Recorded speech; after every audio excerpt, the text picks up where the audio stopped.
Hello there, my name is Peter Kingsford Petley, and I'm a counsellor and clinical hypnotherapist, and you're listening to the Us People podcast with the amazing Savia Rocks.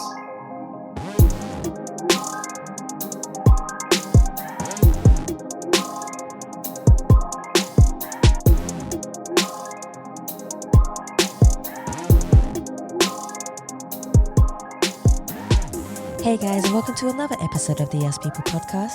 I'm your host, Savia Rocks, and today I am so humbled to have Peter here with me. Peter is a counsellor and a clinical hypnotherapist. Peter, thank you so much for taking your time to come on the Us People podcast. How are you feeling today? Well, thank you for having me, Savia. Feeling just great. The sun's shining. It's a bit cold outside, but I'm warm where I am right now. Oh, see, I like that. That's definitely something I like. Thank you so much. So, Peter, please tell me, for my first question, could you tell me a little bit about your background of where you grew up, but also how that influenced you to be the person who you are today? Okay, yeah, I'll do that. And I did take a little bit of an outline simply because I've lived a fairly long life up to this point. I'm married with 4 children and 3 lovely grandchildren. And I was born in the early 50s in the county of Kent in the UK.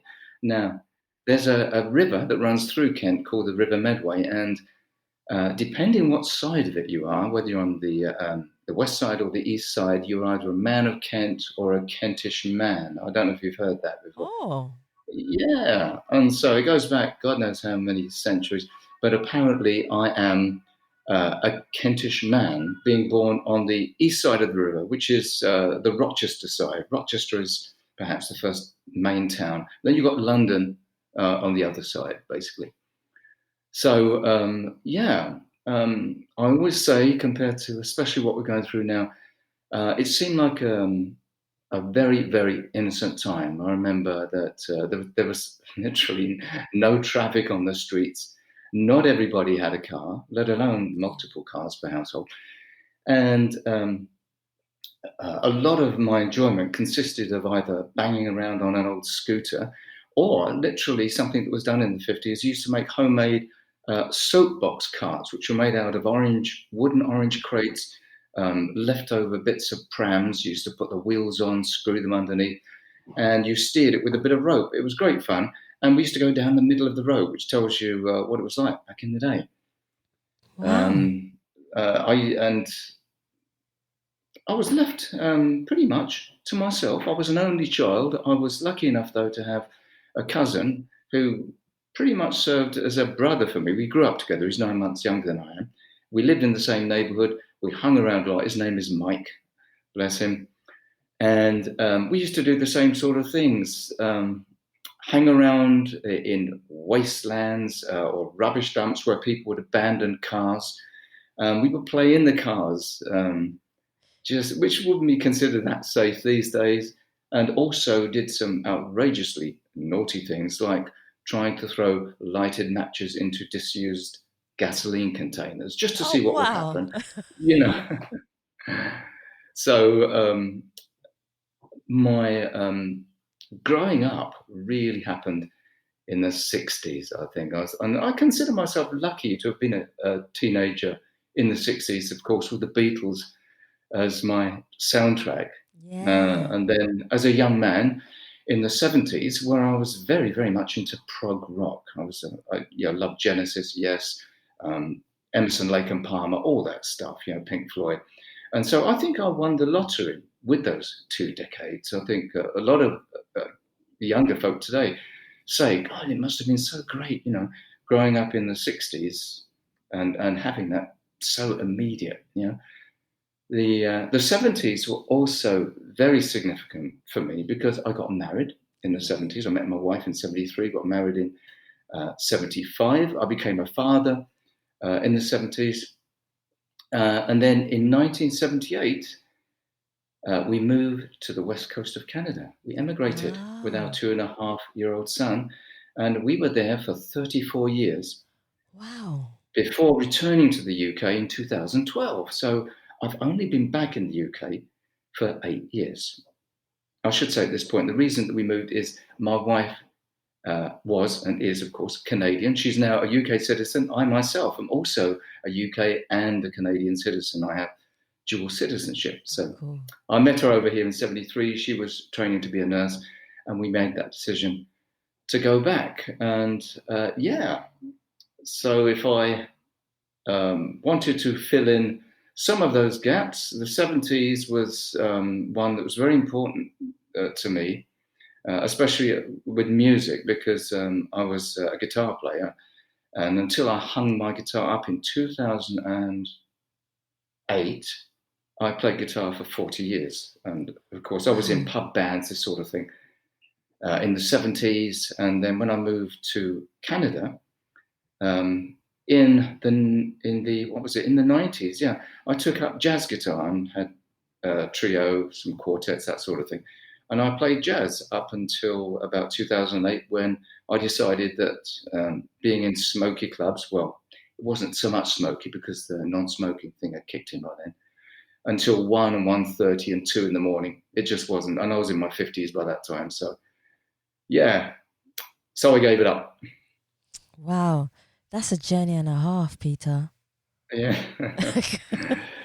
But a good one.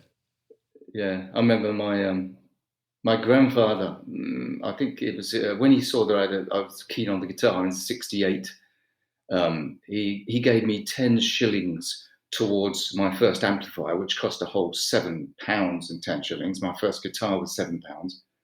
Wow. And then, of course, I moved up from it. Yeah. Oh, wow. So that's an amazing story, because like you said, you've been through so much and your journey, but it's been a beautiful journey, I must admit. It really has, yeah.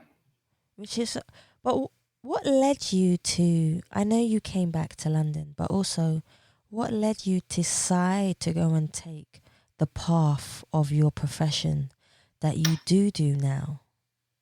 Okay. Well, it was a late in life decision, a career change. Yeah. And of course, I trained in Canada. That's where I did my training. But it came about because I've always been fascinated with the mind, especially with the hidden potentials of the mind. And from a relatively young age, I was interested not only in the mind, but in the paranormal, in the strange, the weird, the bizarre. I had spiritual tendencies, I think, from a fairly young age. I can't say this for sure, but I think it was I was 15 when, in a secondhand bookstore, I stumbled on the handbook from the London Buddhist Lodge. I thought, oh, this looks interesting. So I cracked it open, and it was full of mysterious stuff that was way beyond my understanding. But out of it, I tried to venture into meditation based on the instructions that I found in the book. Yes. And I just simply couldn't do it. I found it impossible. But it's something that I did take up and still do now in later life. I did a master's degree in theology in Vancouver, BC, back in, this was between 1988 and 90. And that exposed me to other religions and other philosophies.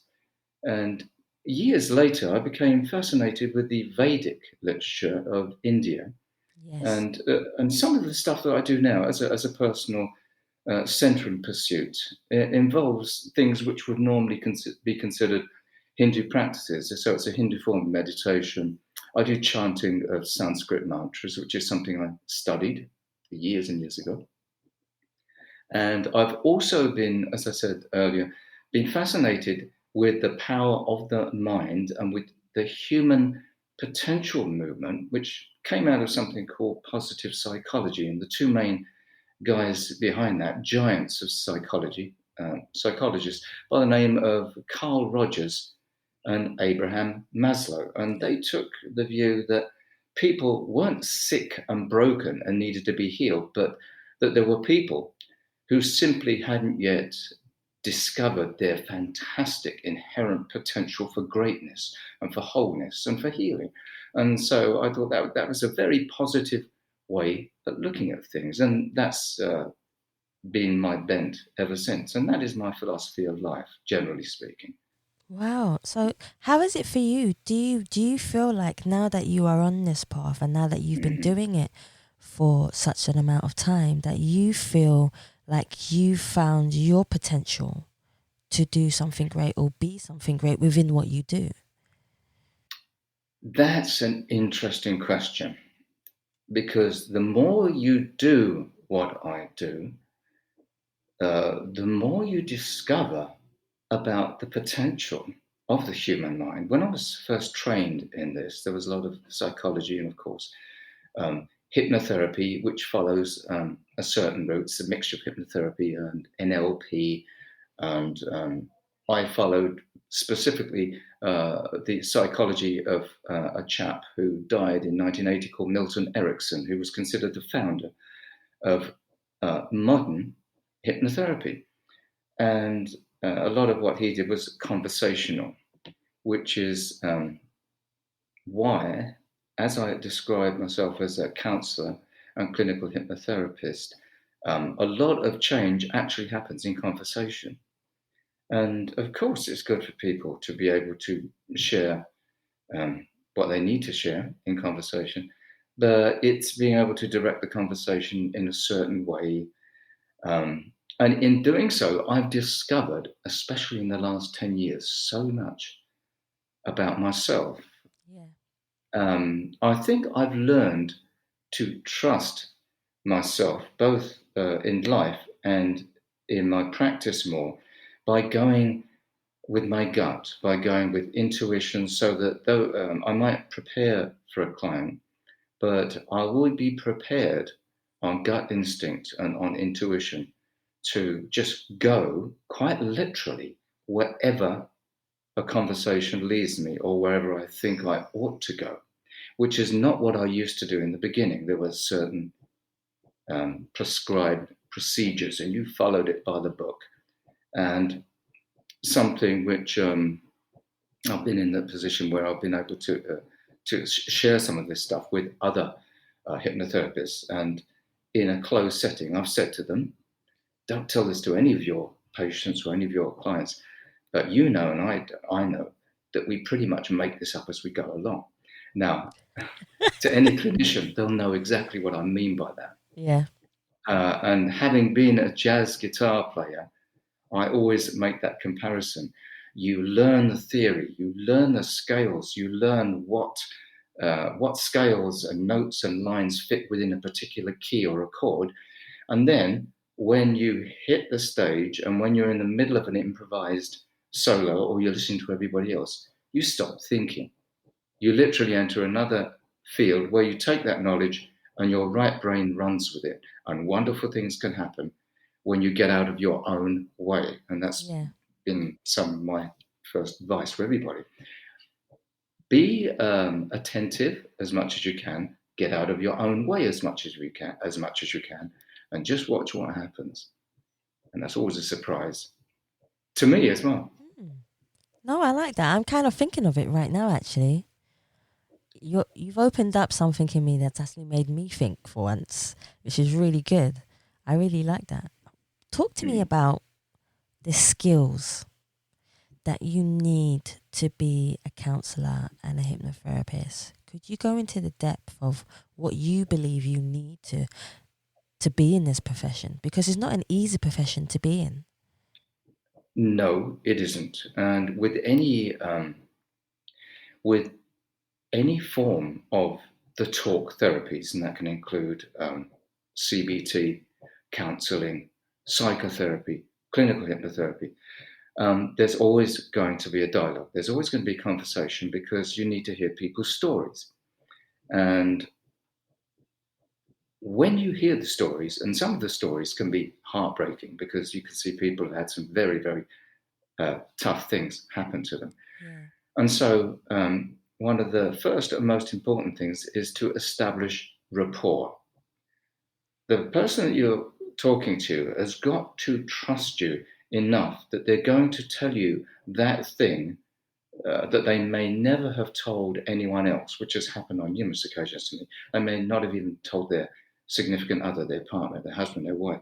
And they tell you, and that in itself is an indication of the trust that's been formed. And then, very important, there's got to be empathy. Yes. But there is the fine line between I understand where you're coming from and I totally understand where you are. And then being able to operate rather than losing yourself in a wave of sympathy, if you know what I mean. There's a difference. And so you've got to be able to look at it objectively and also be able to compartmentalize yourself to a degree in order to be able to do the work. It's like having something happen, and you may have had something like this, which may be traumatic to either you or somebody else, and to one degree or another, you separate yourself from what actually is going on in order to function in that moment. And then you may have a delayed reaction later on to the emotional content of that event, but it will happen later on, now that you don't have to give your full attention to what's going on and to react in, shall we say, a crisis situation. Does that make sense? No, that makes sense. It's happened to me Yeah. a lot of times where I will be in the moment, and instead of reacting, because every action has a reaction, I take my spiritual self, if that makes sense, out Yeah. out of the equation for a second, and let my human side deal with what's going on. But I let my spiritual side also guide me at the same time and let me stay calm in the situation. That's why I have the saying, I don't know if this makes sense to you, Peter, but I have the saying, how I treat people is a reflection of myself. How they treat me is a reflection of themselves. So if I am able to compose myself in the way that I think is correct and have the correct mannerism and the right tone, because it's not what you say, it's how you say it. It's not how you act, it's how you act it. Is very important to me.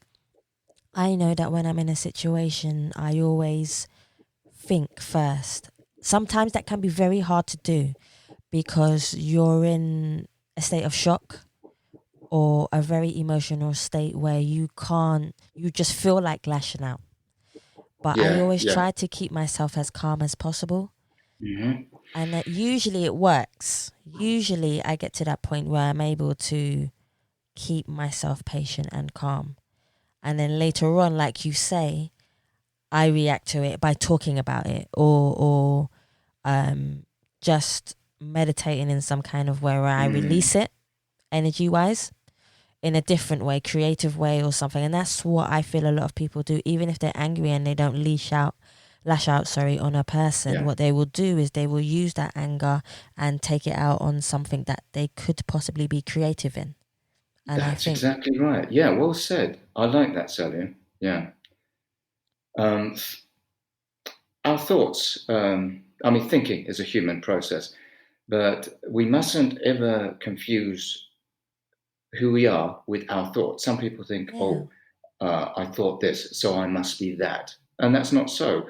yeah, Um, Going back to what you said about allowing your spiritual self to step outside and you allow yourself to do, I'm trying to think of an example, and I'm thinking of something like, um, I don't drive anymore, but I used to drive in Canada. And on a couple of occasions, and one in particular, I was in a crisis situation where I had to change lanes because somebody had pulled out in front of somebody else ahead. And you know what it's like? You don't even cognitively make these decisions consciously. yeah, You literally find yourself looking left, right, peripheral vision, turning the wheel, seeing a car come towards you at, say, 60 clicks. And they're 200 yards away, but that's like 2 seconds. And you take the evasive action, you maybe spin, you come to a halt, nobody has been hurt. And in the process, you think that you had all the time in the world to make that process. And it seems like, well, that was like a 15-second event, when to somebody who was watching it, it was literally a 1.5 second event. Exactly. Yeah. Time literally slowed down, and it was as though you had more time than you actually did. And that's because a part of you stepped outside and said, "You know how to do this. You know how to drive this car." And there was a lot of trust involved. You didn't go into fight flight, Yeah. although I guarantee that after the event, you step out of the car and your knees give way. That's true. That is so true. That's the delayed reaction. But that you didn't allow that to happen when you needed it. Again, it's like that putting the emotion on hold. Yeah. Yeah. See, I like the way you broke that down. That was really cool. I like definitely. So I'm gonna ask you again. We just spoke about breaking certain things down also, but what I would like you to do, if you are allowed to, because I know Yeah. that a lot of sessions are private, and they're Yes. with you and your client, and I respect that totally. But is there a way that you could break down how you process and how you have a session with a client, just so that people can understand how you have a session with a client and what you go through as an individual, because you have Mhm. emotions, and what the client goes through? Okay, well, first of all, there's a consultation which is complimentary. I usually give a 45-minute consultation, which is to simply get the history. Yeah. And also we get to know each other, and we establish some trust in that time. And so it's important to get to know the history as clearly as possible, because within that history may be events, some of which will be obvious, and some of which will be not as obvious, perhaps, that that are critical to understand what the client has come to see me for. Okay, now what usually happens is that when people come to see me, they come to see me for one of four reasons, basically, and everything you can possibly think of will come under one of these four headings. And that will be that one, they're feeling something they don't want to feel. Number two, they're doing something they don't want to do. Yeah. And number three, they're not doing something that they need to do. Or number four, they want to do something better that they're already good at, and that's simply peak performance. And so, yeah, but any one of those that you can think of, any presenting issue can be put under one of those headings. And so, having taken an inventory, a life history, I want to find out what they would like rather than what they have. It's very important that they have an idea of the outcome. I'm not going to give them their outcome. And I also try and make sure that they will word it in as positive a way as possible. So if it's, so say it's a public speaking issue, and this is true apparently, that to a lot of people, the fear of public speaking is second only to death. Thankfully, it's not one that I share, but I can understand why some people, why it happens to some people in the way it does. Now, if somebody says to me, when I give a public speaking event, or if I speak in front of a group of people, small or large, I don't want to feel terrified, and so we want to cut that out of the equation straight away. It's not that they don't want to feel terrified, but they do want to feel confident. So Yeah. there's two ways of saying that, right? So it's like looking into a mirror and saying, "I'm never going to be sick. I'm never going to be sick," which is a different statement than "I'm always going to be healthy." Yeah. So you don't want to have the word that represents what you don't want in your outcome. And so, having taken the history, even during the history and even during, say, the first session, because sometimes, most of the time, 4 to 6 sessions, we'll see how it goes. I have had people, because we're working through several things at once in their life, it will take longer than that. And we will identify, and this is going back to classical hypnotherapy, we will identify a causal event. an initial sensitizing event. That was the thing that caused everything they have right now. And after that, of course, other things happened that were similar, that reinforced that first event, that was a negative event. Some of them can be relatively harmless, but can have long-term effects. Others could be horrendous, and we could be talking about some form of trauma or abuse at a young age. Yeah. Okay. So there is the initial trauma, and there are subsequent traumas, secondary traumas. Now, you always go back to the first. You don't want to deal with the second, third, or fourth, because that way you're not dealing with the root of the problem. Now, how can I say this? When we go through life, from a young age, we start to build up a library of experiences, okay?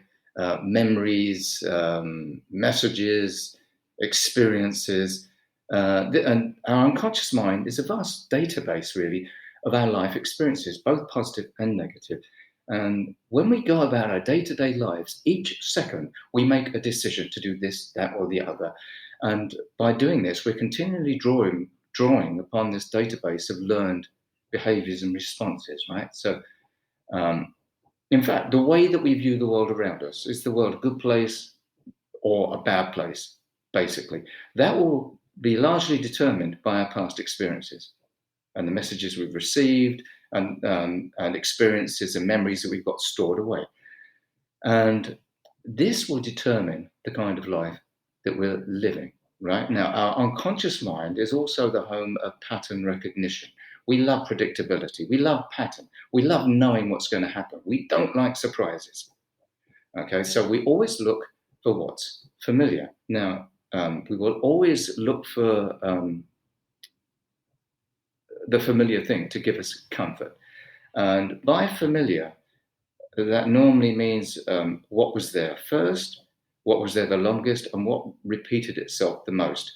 And so for some people, looking for the familiar might be looking for the same thing that happened before, which might not necessarily be a good thing. But there's this phenomena that's called dating different people with the same faces. Yes, I've heard of that. Yes. Yeah, it's the same sort of thing. And so there are a number of ways, when I'm trying to describe to you, Savia, the process that I take, the process is so organic that it's more or less determined step by step by the person. Sometimes that will be going back, regression as a younger person to that event, and having them, I'm not a great believer in re-traumatizing a person by taking them through the event again. And so what we will do is have them look at the event, but removed. They will look at it as though it's from a third person perspective. They're not experiencing it, they're watching it. We may alter what's called the submodalities. We may make it like a black and white movie, which takes away, again, the immediacy and the reality of it.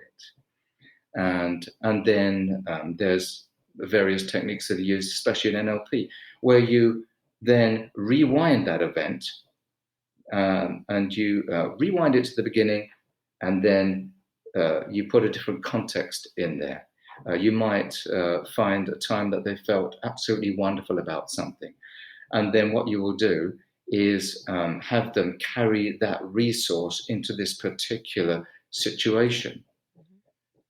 Something that I've found enormously helpful is to tell the person who's come to see me, you're already incredibly strong. Okay, you come to me because there is an issue that's impeding your life. We talk about self-sabotage, right? And whenever we talk about a part of us that's self-sabotaging, we don't self-sabotage because we hate ourselves. And we don't self-sabotage because we want to trip ourselves up. We self-sabotage because we honestly believe it's the best thing for us. Yeah. It's like the person, for example, we talked about fear of public speaking.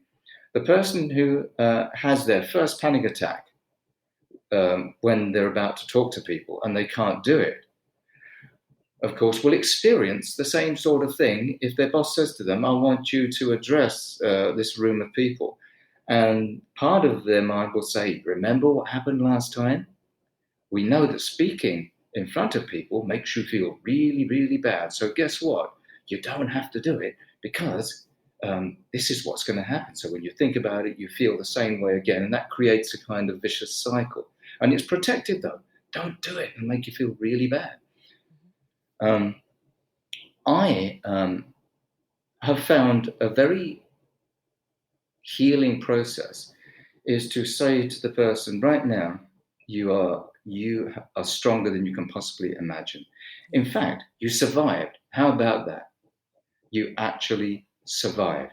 Now, there's a process, and there's a more powerful process, which is brand new, which I'm working on right now. We may talk about this, is to go back and visit your younger self and actually hug them.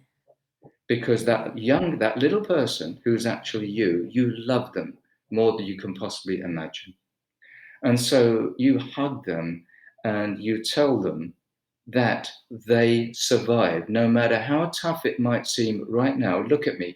I am the living proof that you did survive. I'm standing in front of you now, and I'm here to give you the strength and resources that you needed in order for you to be who I am now.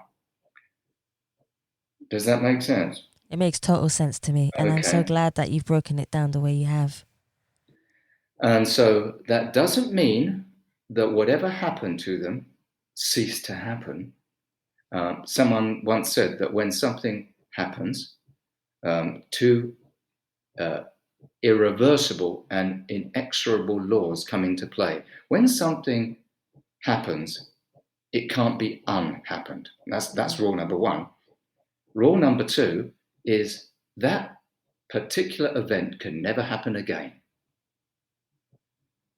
And so the therapist's job, the hypnotherapist's job, is to somehow remove that emotional connection that's tying that person to that past event to the present.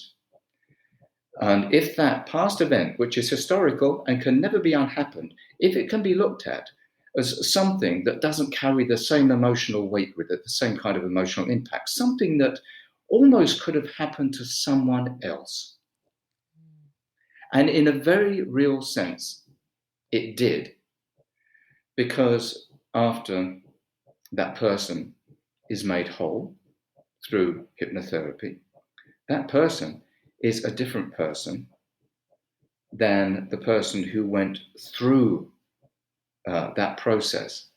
And the proof of the pudding is literally taking them back to that memory and saying, it did happen, but how do you feel about that?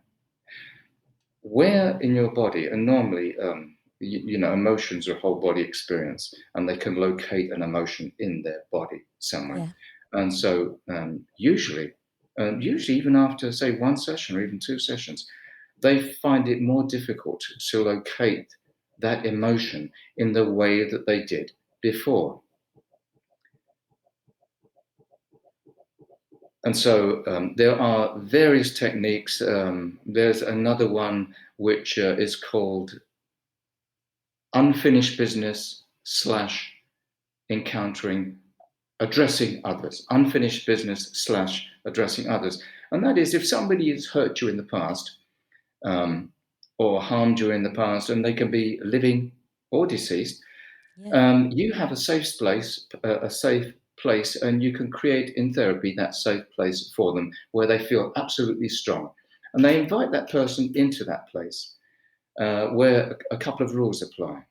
That person is not allowed to speak unless they're given permission to speak. They're allowed to say what you should have heard them say. Now, if for whatever reason that part of you can't believe that they could have possibly said that, that's okay too. Let them be silent. But then you have your turn and you say to them what you feel. And it doesn't matter if it's negative. They can say it out loud, or they can say it in the quiet of their own mind.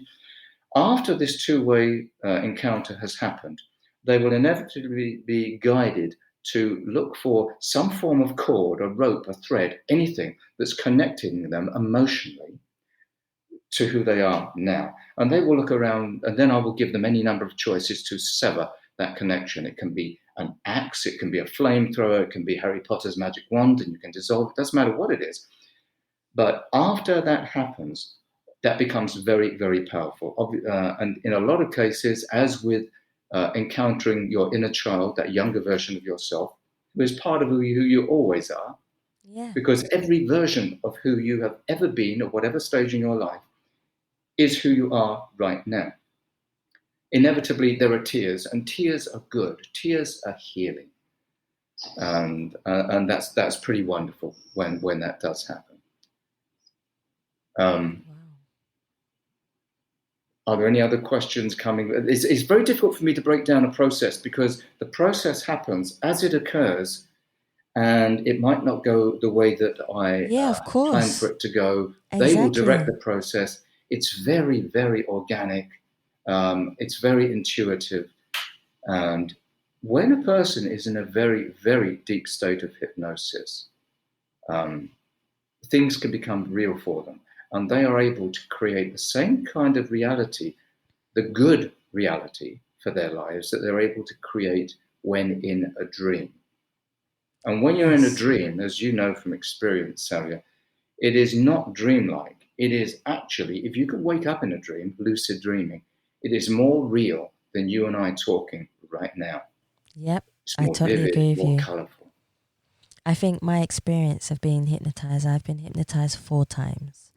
And in each session, we got deeper and deeper and deeper to the point where my first session, I remember completely crying, and it wouldn't stop. It was just like, wow, I've never felt like this before. And my body was in that space and in that time, and I've never had that feeling before, even in real life.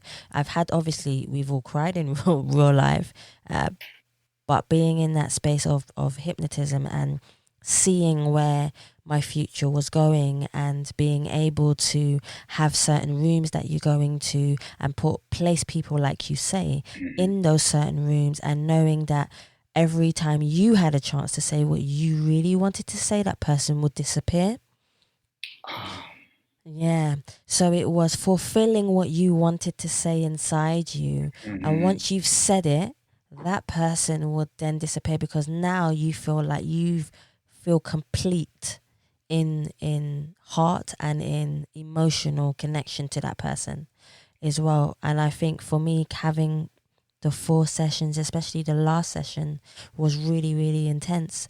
And for a high majority of the last session, I believe, Peter, I don't remember anything. And it's not that I don't maybe remember. I think it was I wasn't meant to.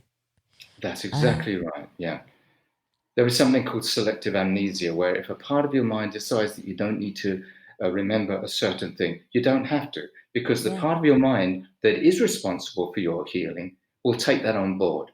But it can take it on board at a level that you don't necessarily have to be consciously aware of, which is great. Yeah. It's like you've got these programs running at a very deep level that keep you alive that you're not aware of. You don't have to be aware of why you're breathing, why your respiratory system, why your immune system works. It just does. And it's the same thing with this kind of deep, deep healing. Yeah. Most definitely. There's something else I wanted to talk to you about. And before we started recording, we spoke about it briefly, which was anxiety. Absolutely. And you touched on it so beautifully as well. Is there anything else you wanted to say just before I asked the question? Well, a lot of people are living with a level of anxiety that they don't actually realize they're living with.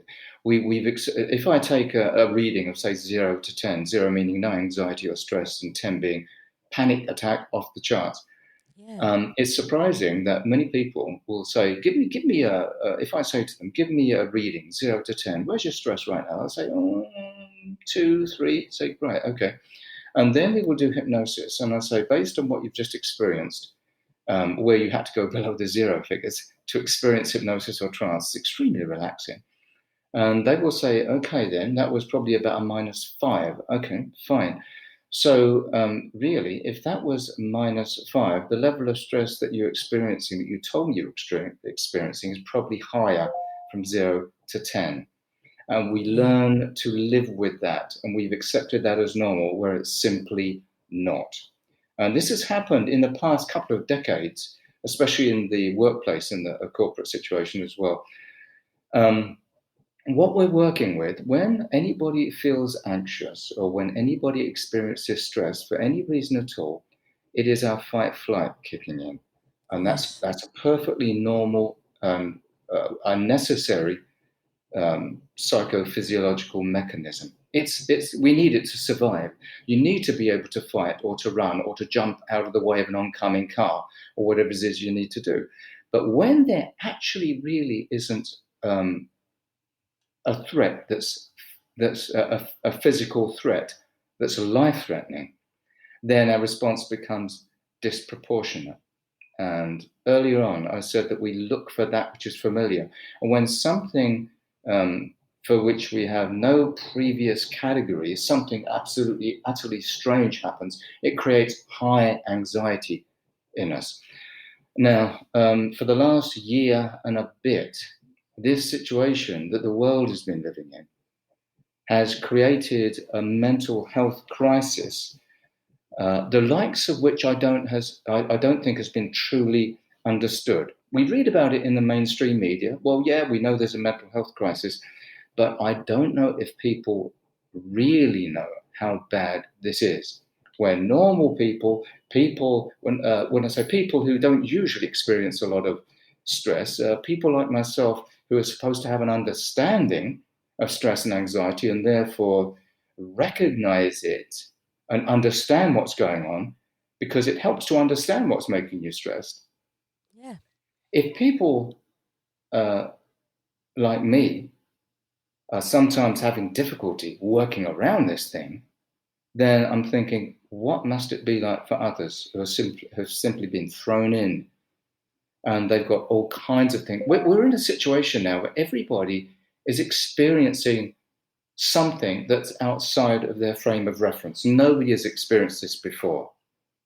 And because of this, and the problems that we have to come to terms with, it seems as though we've entered another reality. A lot of people have said that it's like we're living in a parallel universe right now. It's like we're in one of those apocalyptic movies where, okay, it might not be the zombie apocalypse, but to a lot of people, it's no less terrifying, right? And there's fear, there's frustration. It's not difficult to understand why people are experiencing these off the charts levels of frustration, anxiety, and stress. There's also a sense of wholesale fear, which is not being helped by the mainstream media at this point. They're not offering words of comfort. They seem to be, stoking their fears more often than not. And a lot of people are in this highly elevated fight-flight mode, and everybody knows that when your fight-flight mode kicks in, your immune system is compromised, it's actually suppressed, because you need all the energy you need right now. Your thinking processes are also turned off, because all you need to do now is survive. Yeah. And that will be to run or to fight. And when there's nothing to run from and nothing to fight that you can see, and when you're cooped up in your own house, flat, whatever, these problems are exacerbated and made so much worse. And what a lot of people are feeling at this time is a sense of weirdness. It's something they can't put their finger on. A new emotion almost, an oddly disquieting and elusive energy. It's almost this energy that's kind of impossible to explain. Now, I was looking for a name earlier on, and this was a gentleman. Experts in the field of psychology have identified this as a collective grief. Okay. Yeah, a collective grief. It's a grief for a world that we once knew just a short year ago.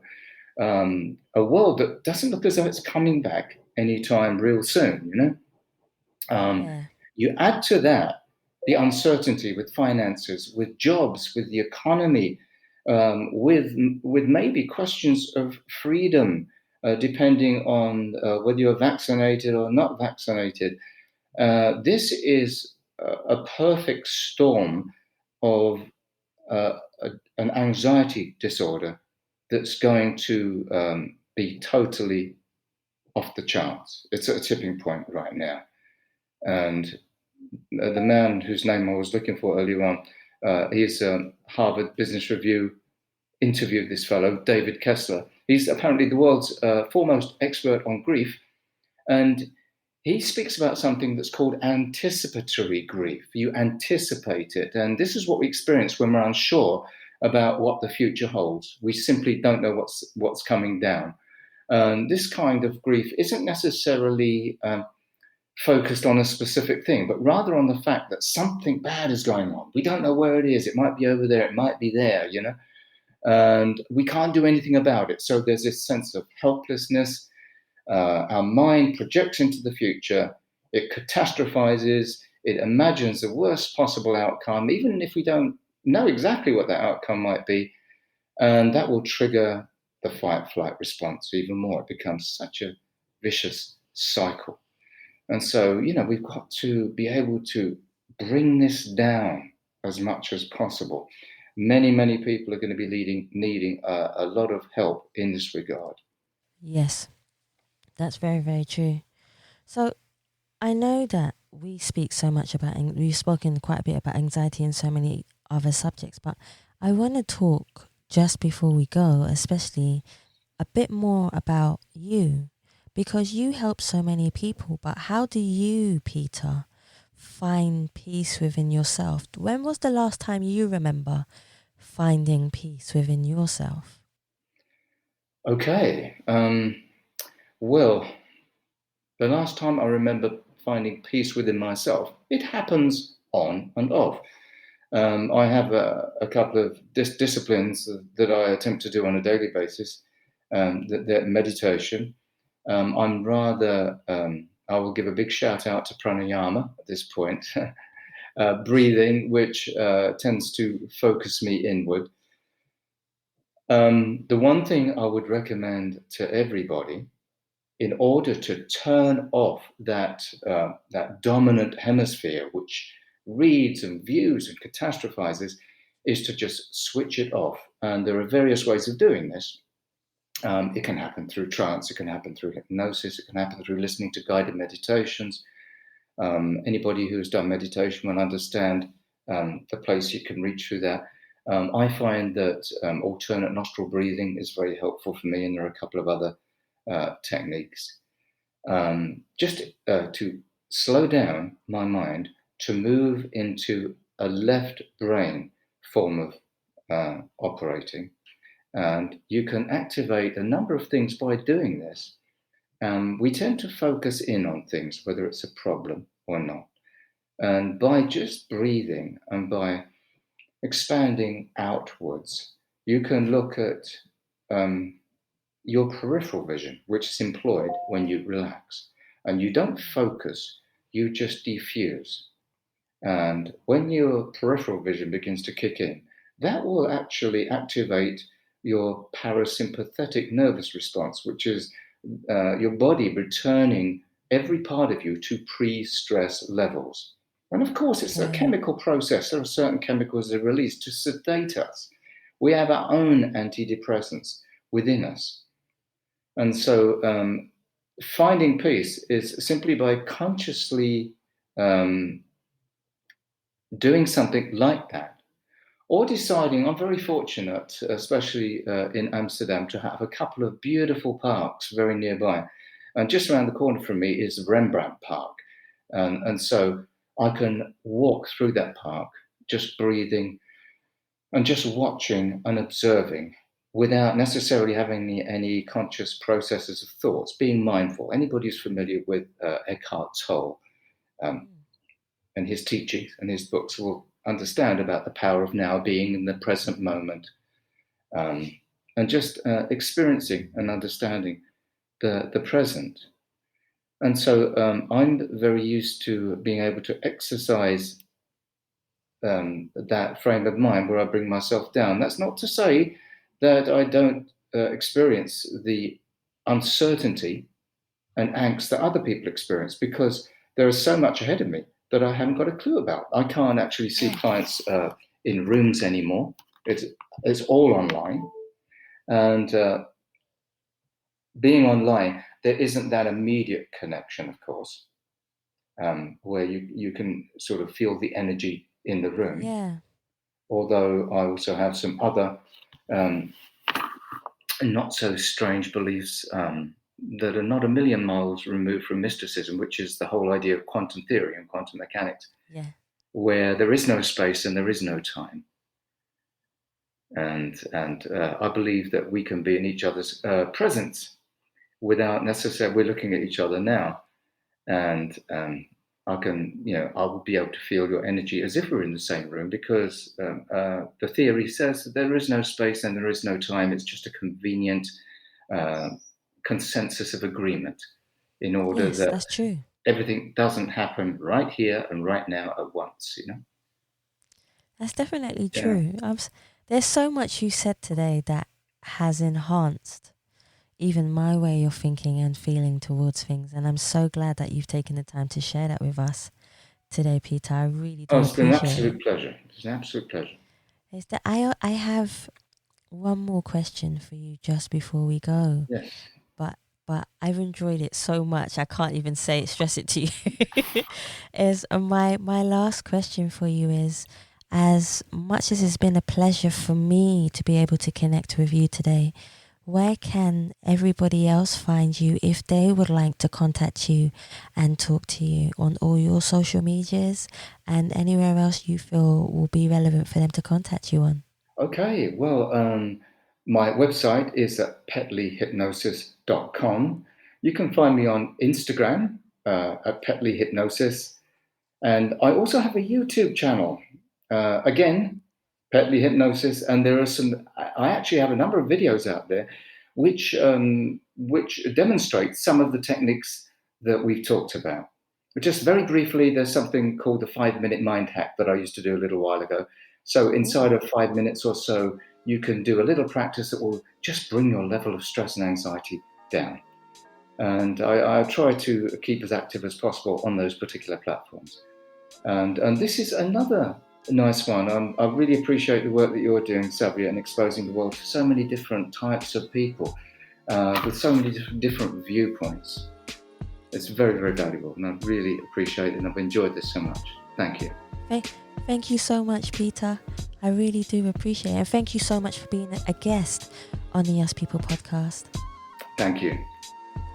Guys, thank you so much for listening to the Yes People podcast. And please remember, you can subscribe and leave us a review on Spotify, iTunes, Google Play, and any other platform that you prefer listening to. Please also follow us on Facebook, Instagram, and Twitter. And you can also donate to the Yes People podcast by simply going to the Savia Rocks website or just typing in paypal.me/Us People podcast. Guys, thank you so much for listening. Stay happy, stay positive, and as always, please continue to be kind to one another.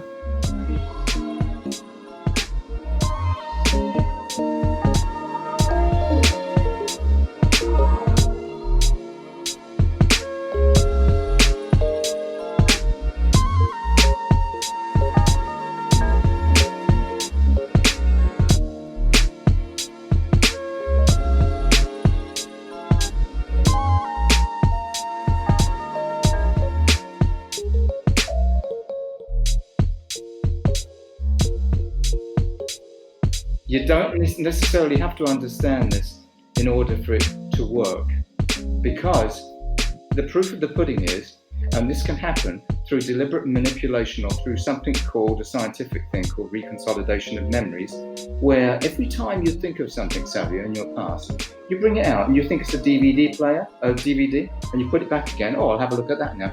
Every time you pull it out, you go through a chemical process and you recognize things.